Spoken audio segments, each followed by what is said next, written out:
Assalamualaikum warahmatullahi taala wabarakatuh. A'udzu billahi minasyaitonir rajim. Bismillahirrahmanirrahim. Alhamdulillahi rabbil alamin. Wassalatu wassalamu ala asyrafil anbiya'i wal mursalin wa ala alihi wa sahbihi ajma'in. Allahumma salli ala sayyidina Muhammad wa ala ali sayyidina Muhammad.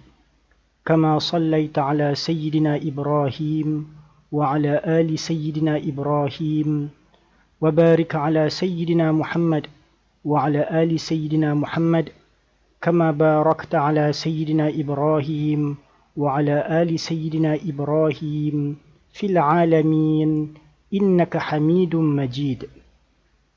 سبحانك لا علم لنا إلا ما علمتنا إنك أنت العليم الحكيم. رب اشرح لي صدري ويسر لي أمري واحلل عقدة من لساني يفقه قولي. أما بعد. Alhamdulillah, bersyukur kita ke hadrat Allah Subhanahu wa taala yang telah memberikan kita kesempatan pada kali ini untuk mendengarkan tazkirah berkenaan salah seorang daripada kalangan para aulia, para asfiya, yang mana mereka adalah para pengikut baginda Nabi Muhammad Rasulullah sallallahu alaihi wasallam yang setia. Meskipun jarak masa kehidupan mereka begitu jauh dengan baginda Nabi sallallahu alaihi wasallam, namun mereka adalah pedoman, petunjuk dan teladan di kalangan umat Muhammadiyah, yang mana keharuman nama mereka masyhur di seluruh alam.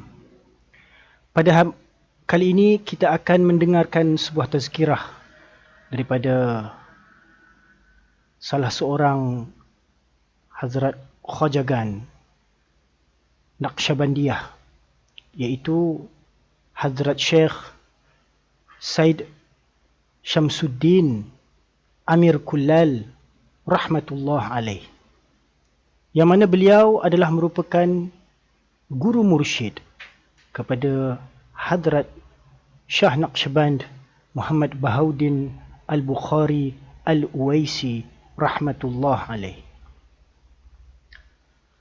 Hazrat Khwajah Said Syamsuddin Amir Kullal rahmatullah alaih adalah khalifah kepada Hazrat Khwajah Muhammad Baba As-Sammasi rahmatullah alaih yang paling terkenal. Beliau juga menjadi salah seorang dari ketua silsilah tariqat Naqsyabandiyah. Said Syamsuddin terkenal dengan nama Amir Kullal. Beliau dilahirkan di sebuah kampung yang bernama Sukhar, dan beliau telah meninggal dunia dan dikebumikan di kampung Sukhar juga, yang terletak kira-kira 7 batu dari Bukhara, Uzbekistan. Beliau adalah seorang pedagang periuk tembikar, dan Kullal sebagai nama samaran beliau dalam lughat tempatan bahasanya. Beliau dilahirkan dalam keluarga Sayyid, iaitu keturunan Hazrat baginda Nabi Muhammad Rasulullah sallallahu alaihi wasallam. Malah seluruh kaum Kullal adalah dari keturunan Sayyid, yakni daripada keturunan baginda Nabi Muhammad Rasulullah sallallahu alaihi wasallam. Dan beliau menetap di Vabkent dan kedudukannya di bahagian utara Bukhara. Nasab penuh Said Amir Kullal adalah seperti berikut.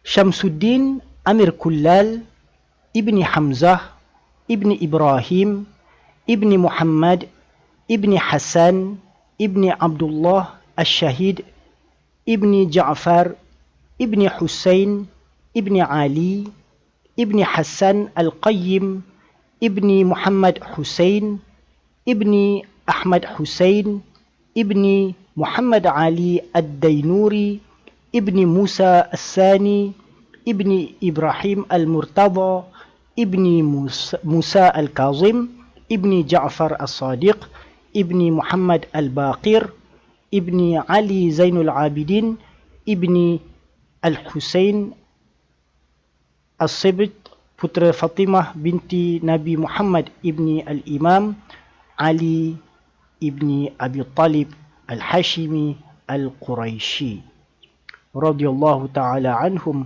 wa radu'an. Datuk Hadrat Said Syamsuddin Amir Kulal adalah seorang pembimbing rohani, Puak Barlas dan Turghai. Turghai adalah ayah Amir Timur dan dia telah dikebumikan di Syahri Sabz. Kadang-kadang Datuk Amir Kulal dikelirukan dengan Amir Kulal kerana kedua-duanya mempunyai nama yang sama, iaitu Syamsuddin. Ayahnya adalah seorang ulama yang terkenal bernama Saifuddin Hamzah yang berketurunan Nabi Muhammad Rasulullah sallallahu alaihi wasallam. Saifuddin Hamzah kadang-kadang dipanggil sebagai Saifuddin Kulal, juga merupakan seorang amir, yakni penghulu suku Kulal dengan gelaran Amiri Kulal. Bapanya, iaitu Saifuddin Hamzah, adalah ketua Puak Kulal dan salah seorang ulama yang terkenal pada zamannya. Sebagai ketua suku kaum Kulal, Saifuddin Hamzah bergelar Amiri Kulal, bermaksud ketua Puak Kulal. Syamsuddin telah mula mengajar dan diajar semenjak zaman kanak-kanaknya, dan dalam awal kehidupannya beliau mengambil kedudukan sebagai pengetua madrasah di Vabkent. Pada masa yang sama, beliau mula mendapat kemasyhuran sebagai seorang ahli gusti, yakni seni mempertahankan diri. Pada masa dia menyandang jawatan ketua Puak Kulal, kemasyhuran beliau sebagai seorang ulama dan tokoh agama telah tersebar melalui kawasan yang mengelilingi sekitar Uzbekistan, Bukhara. Keluarga-keluarga mulia dan berkuasa banyak menghantar anak-anak mereka untuk belajar di bawah bimbingan beliau, terutamanya dari Puak Barlas. Syamsuddin Amir Kulal telah dipilih sebagai ketua bagi suku kaum ini selepas kewafatan bapanya, iaitu Saifuddin Hamzah.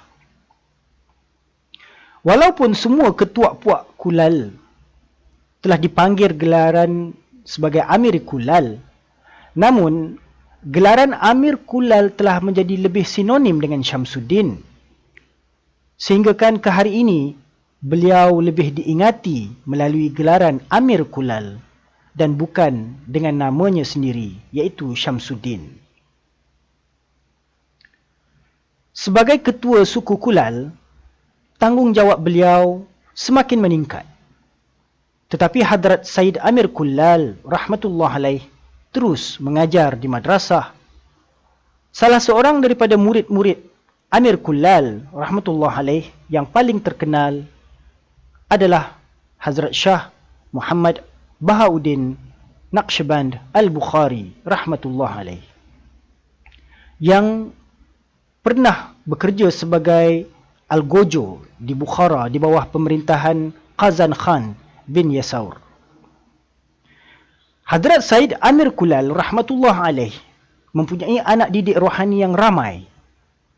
Antara yang paling menonjol adalah Turghai, yang sebelum ini telah dipengaruhi oleh Datuk Said Amir Kulal. Selepas kematian Turghai, puteranya Amir Timur menuruti Hadrat Said Amir Kulal rahmatullah alaih dan memegang beliau sebagai panduan rohani, yakni sebagai guru mursyidnya. Pada tahun 1357 Masihi, Amir Timur telah datang menemui Hadrat Said Amir Kulal rahmatullah alaih bagi mendapatkan nasihat atas penyusunan strategi untuk menyerang Uzbek. Dengan berpandukan nasihat beliau, Amir Timur menukar rancangan serangannya. Amir Saifuddin Hamzah merupakan ketua Puak Kulal dan keturunan Husain ibn Ali, cucu Nabi Muhammad Rasulullah sallallahu alaihi wasallam. Pada sekitar tahun 1340 Masihi, bandar ini pernah dilawati oleh Hadrat Ibnu Battuta dan telah bermalam satu malam di sana sebagai tetamu. Hazrat Ibnu Battuta menyifatkan bandar kecil Vabkent begitu indah dengan banyak taman-taman dan sungai.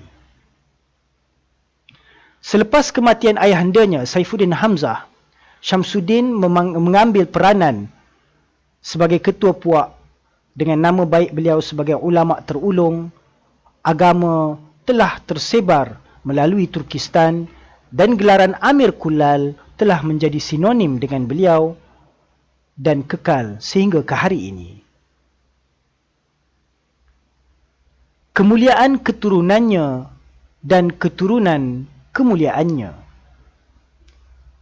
Suku Kulal telah menetap di Vabkent selama beberapa generasi semenjak akhir abad yang ke-12 Masihi.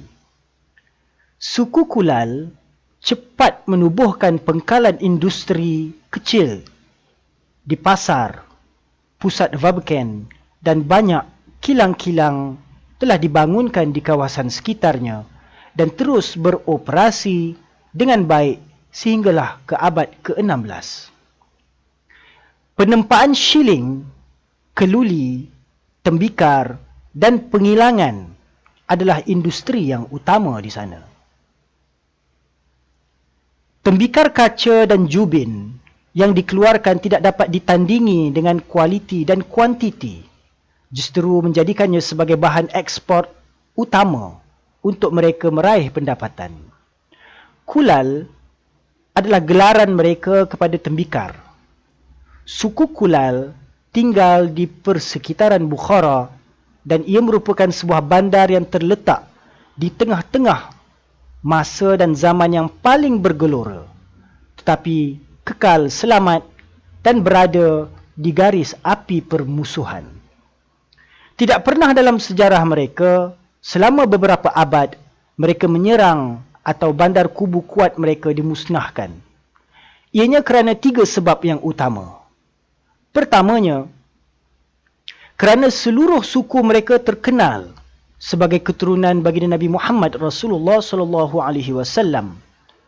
Sesiapa yang memburukkan mereka akan terpaksa berfikir 2 kali kerana seluruh rantau adalah negara yang dikuasai oleh umat Islam.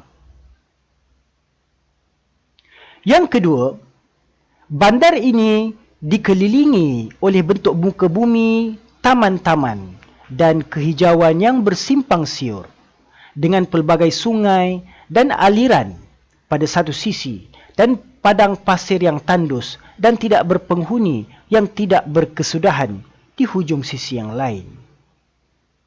Tambahan pula, dengan tidak terdapat banyak bahan bernilai di bandar kecil ini adalah menjadi penghalang yang cukup besar untuk mana-mana tentera menyerang, yang mana mereka perlu bergerak sekurang-kurangnya 1 hari untuk sampai ke bandar yang terletak di sempadan gurun dan tiada bandar utama di utara bandarnya. Dan yang ketiga, akhir sekali dan yang paling penting adalah sistem sosial mereka yang telah direka dengan kepada 3 bahagian, iaitu yang pertama, sistem politik, yang kedua, sistem keuangan dan yang ketiga, sistem publicity. Sistem politik mereka adalah mudah bahawa yang paling terpelajar dari suku mereka telah dipilih sebagai ketua. Matlamat utama ketua selain dari menjadi qadi dan pentadbir, dia juga berperanan untuk mewakili kaumnya dan sebagai juru muslihat politik ketika melalui masa peperangan. Jawatan itu tidak diberikan secara keturunan.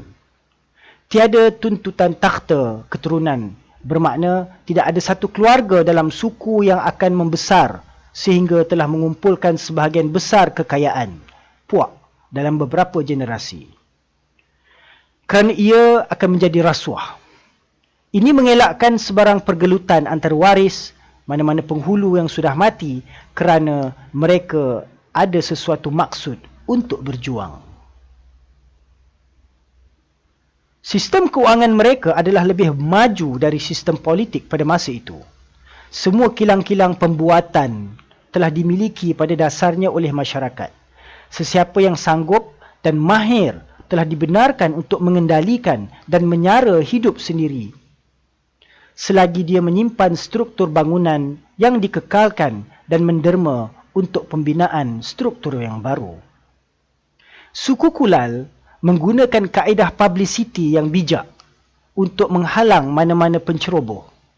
Walaupun mereka kebanyakannya adalah tukang-tukang jurutera dan saintis, tetapi mereka adalah tegap tubuh badan dan tinggi pemikirannya.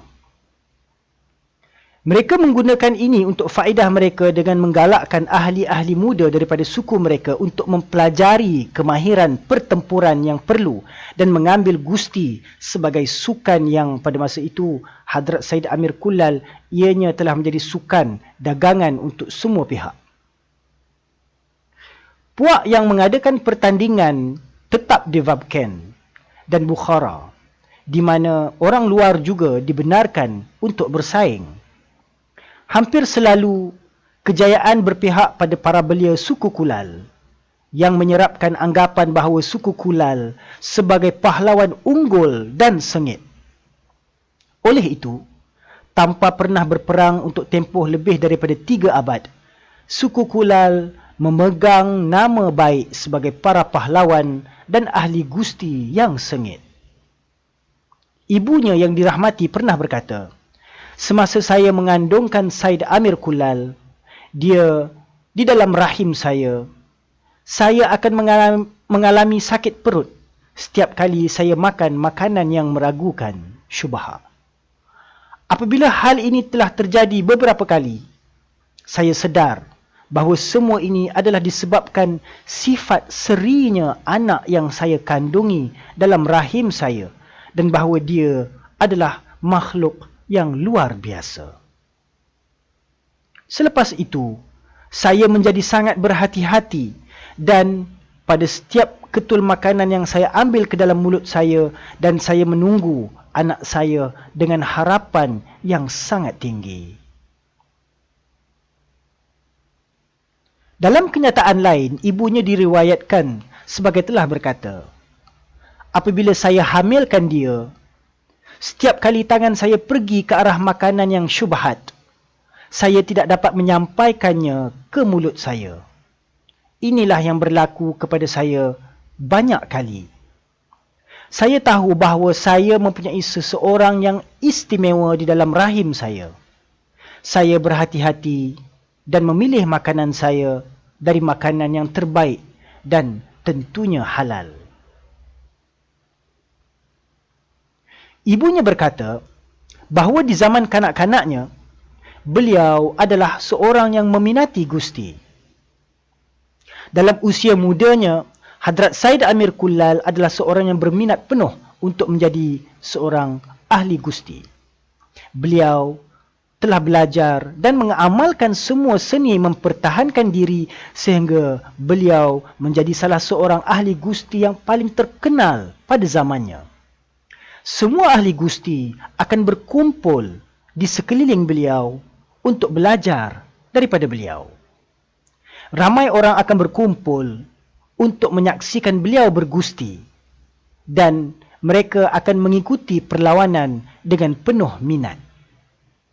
Pada suatu hari, salah seorang penonton lelaki yang menonton beliau mendapati dirinya sedang bergelut dengan suatu fikiran yang datang ke dalam hatinya.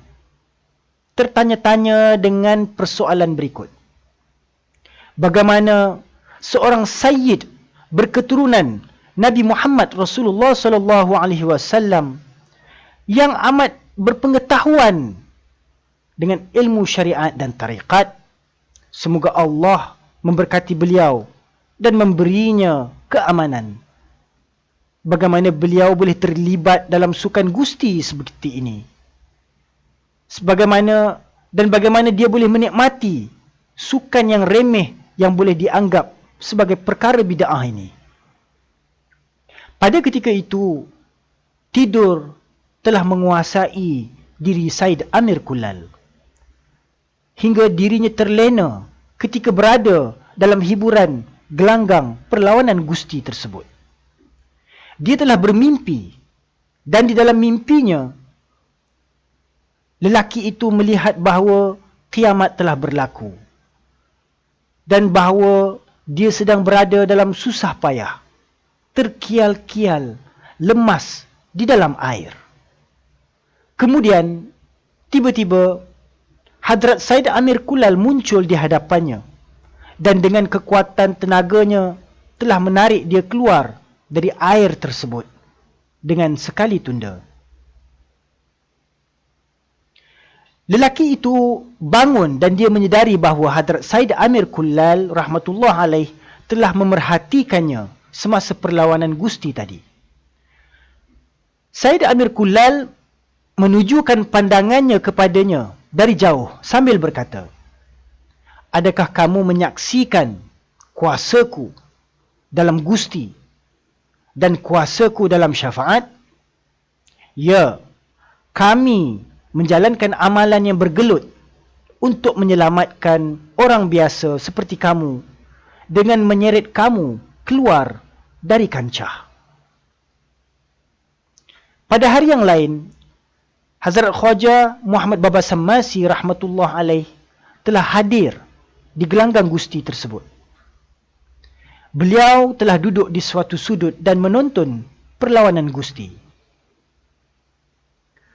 Sebahagian dari para murid mendapati keadaan ini sangat pelik bagi dirinya sebagai seorang syekh mursyid. Mereka tertanya-tanya, bagaimana Tuan Khwaja yang terhormat sempat memberikan perhatian kepada cermin mata yang tidak bernilai ini, yakni perlawanan gusti. Tetapi melalui perasaan hatinya, beliau dapat menyedari persoalan mereka ini. Jadi, dia telah bertindak balas dengan berkata sebagai berikut. Dalam arena ini, wira berjuang. Dengan izin yang prihatin, penjagaan dan persahabatan supaya banyak wira akan mencapai kesempurnaan. Saya berdiri di sini demi seorang dan pandanganku ditujukan kepadanya adalah menjadi hasratku untuk memikat hatinya. Dia akan menjadi seorang yang berpengetahuan hebat. Semua orang akan datang kepadanya untuk panduan. Dan melalui beliau, orang akan sampai ke tingkatan martabat tertinggi cinta ilahi dan kehadiran ketuhanan. Niatku adalah untuk membawa orang ini di bawah sayapku. Dari jauh, dia memerhatikan Hadrat Said Amir Kullal rahmatullah alaih dengan tenungan yang mendalam lagi menembusi ke lubuk hatinya. Pada ketika itu, Hadrat Said Amir Kullal rahmatullah alaih perasan akan pandangan ini. Lalu beliau berjaga-jaga dan memandang kepadanya. Mata Hadrat Said Amir Kullal menjadi terpaku memandang kepada wajah Hadrat Khwaja Muhammad Baba As-Sammasi rahmatullah alaih. Lalu telah menarik beliau dan meninggalkan sukan gusti. Apabila pandangan ini telah menjejaskan perasaan dalaman hati Hadrat Said Amir Kullal rahmatullah alaih, Hazrat Khwaja Muhammad Baba Sammasi rahmatullah alaih segera bangun dan pergi bersama-sama dengan murid-muridnya. Walau bagaimanapun, bagi Hadrat Said Amir Kullal rahmatullah alaih, beliau telah menyerahkan hatinya kepada Hadrat Khwaja Muhammad Baba As-Sammasi rahmatullah alaih. Tiada pemikiran, kehendak dan tidak ada keinginan sendiri yang kekal dalam dirinya. Beliau meninggalkan perlawanan gusti lalu mengikuti ke rumah Hazrat Khojah Muhammad Baba As-Samasi rahmatullah alaih dan memegang teguh jubah beliau sambil tercungap-cungap untuk bernafas. Beliau mengikuti Hazrat Khojah Muhammad Baba As-Samasi rahmatullah alaih dan telah berada bersamanya selama 20 tahun, bersohbat dan berkhidmat dengan memperuntukkan masanya di dalam zikrullah, khalwah, ibadah dan mujahadah. Tiada siapa yang nampak beliau dengan amalan-amalannya, yang mana beliau adalah salah seorang yang menghindarkan dirinya daripada pergaulan dengan orang ramai. Dalam tempoh selama 20 tahun tersebut, beliau tidak keluar dalam majlis keramaian kecuali dalam pergaulan bersama Hazrat Syekh beliau. Dalam bilik Hazrat Khojah Muhammad Baba As-Samasi rahmatullah alaih, beliau telah menerima arahan dan permulaan di jalan kerohanian. Hazrat Khojah Muhammad Baba As-Samasi rahmatullah alaih telah mengajarkannya zikir dan prinsip-prinsip tarikat. Dan beliau adalah antara pelajar, penuntut dan khalifah Hazrat Khojah Muhammad Baba As-Samasi rahmatullah alaih yang paling cemerlang. Dan beliau telah berkata kepadanya, "Kamu kini adalah sebagai anakku."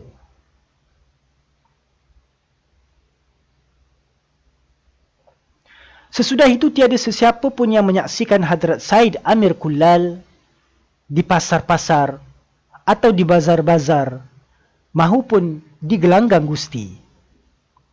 Hazrat Said Amir Kullal kekal tertakluk kepada latihan kerohanian Hazrat Khojah Muhammad Baba As-Samasi rahmatullah alaih selama 20 tahun. Sepanjang masa ini, beliau tidak pernah menarik diri daripada berkhidmat terhadap pengarah rohaninya, iaitu Hazrat Khojah Muhammad Baba As-Samasi rahmatullah alaih dengan penuh tumpuan hati dan fikirannya. Setiap 2 kali seminggu, beliau akan tergesa-gesa untuk menyertai perhimpunan bersama pembimbing rohaninya yang jaraknya hampir 20 batu antara Sukhar dan Sammas. Dia akan datang untuk melihat syekhnya di Sammas pada setiap hari Isnin dan Khamis. Walaupun jaraknya agak jauh dan perjalanannya begitu sukar.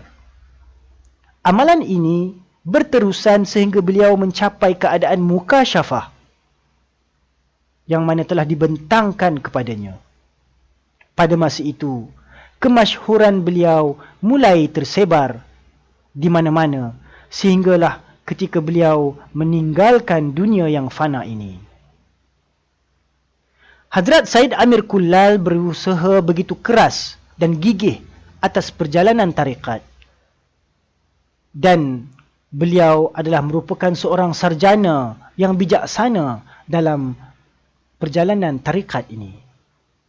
Bahawa tiada seorang pun yang mempunyai keadaan firasat rohani seperti beliau. Di belakang tabir kerahsiaan yang lengkap, beliau naik ke anak tangga pengakhiran, tangga kesempurnaan. Hazrat Said Amir Kullal rahmatullah alaih dikenali juga sebagai seorang yang memiliki ciri-ciri dan sifat-sifat baginda Nabi Muhammad Rasulullah sallallahu alaihi wasallam. Penarik rahmat syurgawi dan maha guru dengan nafas suci rahsia ilahi.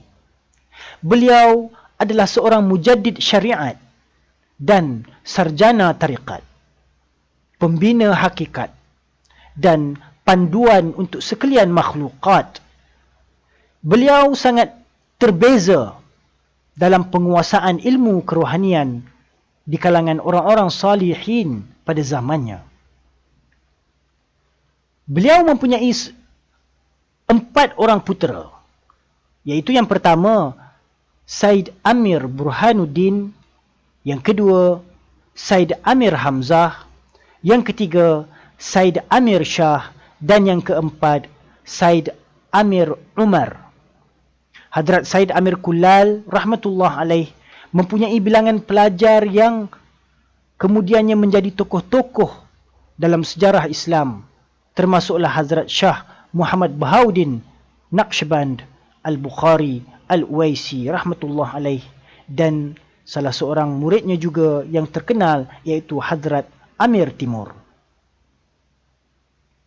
Selepas kematian Hazrat Said Amir Kullal rahmatullah alaih, keturunannya disebarkan menerusi 4 putera lelakinya yang menjadi waris rohani. Hadrat Said Amir Kullal adalah 4 orang anak lelakinya dan 4 orang khalifah. Tetapi yang pertama-tamanya, beliau meluluskan rahsianya kepada salah seorang daripada mereka, iaitu sarjana para sarjana, Ghausul A'zam, Sultan para awliya, Hazrat Syekh Muhammad Bahauddin Shah Naqshband rahmatullah alaih. Beliau dikaitkan dengan keturunan rohani Hazrat Khwaja Shah Bahauddin Naqshband, imam tarikat yang begitu terbeza yang memberikan namanya sebagai Naqshbandi. Hadrat Said Amir Kullal meninggal dunia pada tarikh 8 Jamadil Awal tahun 772 Hijrah bersamaan 1370 Masihi di kampung kelahirannya di Sukhar. Menurut suatu riwayat yang lain, tarikh kewafatan beliau adalah pada 11 Jamadil Akhir tahun 772 Hijrah dan telah dikebumikan di Sukhar berhampiran dengan Bukhara. Cucu Hadrat Said Amir Kullal bernama Hadrat Amir Kalan. Muhammad ibni Shah ibni Amir Kullal telah diamanahkan dengan pendidikan Ulugh Beg. Walaupun Amir Kalan terkenal dengan pengetahuan ilmu agamanya, beliau juga mahir dalam bidang matematik dan astronomi dan telah memperkenalkan sains ini kepada putera-putera yang muda. Di Madrasah Ulugh Beg, Amir Kalan telah dianggap sebagai salah seorang dari 10 guru mudarris yang terbaik dengan penguasaan yang tiada tandingan dalam segala cabang ilmu pengetahuan syariat. Amir Sultan Muhammad Syamsuddin Ibni Ali Ibni Burhanuddin Ibni Amir Kullal, seorang lagi cucu Amir Kullal rahmatullah alaih, telah berkahwin dengan anak perempuan Sultan Bayazid I dari kerajaan Uthmaniyah. Selepas Babur menubuhkan Empayar Mughal di India, banyak keturunan Said Amir Kullal rahmatullah alaih telah berpindah ke sana dan terus menikmati pengaruh dalam dinasti Mughal. Mereka kekal sebagai guru dan penasihat putera-putera Mughal dan raja-raja atau sebagai kawan karib mereka. Yang terakhir adalah Shah Abbas sebagai pembimbing Raja Mughal yang bernama Farrukh Siyar. Selepas penubuhan Pakistan, sejumlah besar keturunan Hadrat Said Amir Kullal rahmatullah alaih telah berpindah ke Pakistan. Demikianlah antara ringkasan kehidupan Hazrat Khwajagan Said Amir Kullal rahmatullah alaih, yang merupakan seorang ulama dan seorang masyaikh sufi yang teragung pada zamannya dan merupakan guru mursyid, pembimbing rohani kepada Hadrat Imam Tariqat Hazrat Khwaja Muhammad Bahauddin Shah Naqshband Al-Bukhari Al-Uwaisi rahmatullah alaih. InsyaAllah pada tazkirah yang berikutnya kita akan mendengar pula tazkirah berkenaan Hazrat Khwaja Muhammad Baba As-Sammasi rahmatullah alaih. Semoga mudah-mudahan Allah Subhanahu wa taala memberikan kita limpahan rahmatnya dengan kita memperdengarkan tazkirah para salihin ini, dan mudah-mudahan kita dapat menuruti jejak langkah mereka dan menjadikan mereka sebagai tauladan dalam kehidupan kita, di samping kita mengambil pengajaran kata-kata mereka dan nasihat mereka untuk pedoman kehidupan kita di dunia ini menuju kepada kehidupan akhirat. Semoga Allah Subhanahu wa taala memberikan taufik dan hidayah. Aqulu qawli hadza astaghfirullah li wa lakum wa lisairil muslimina wal muslimat wal mu'minina wal mu'minat al ahya'i minhum wal amwat birahmatika ya arhamar rahimin. Subhanallahi wa bihamdihi, subhanakallahumma wa bihamdika, nashhadu an la ilaha illa anta, nastaghfiruka wa natubu ilaik. Nastaghfiruka wa natubu ilaik. Nastaghfiruka wa natubu ilaik. Wa sallallahu ala sayyidina Muhammad wa ala alihi wa sahbihi ajma'in. Subhana rabbika rabbil izzati amma yasifun. Wa salamun ala al-mursalin. والحمد لله رب العالمين.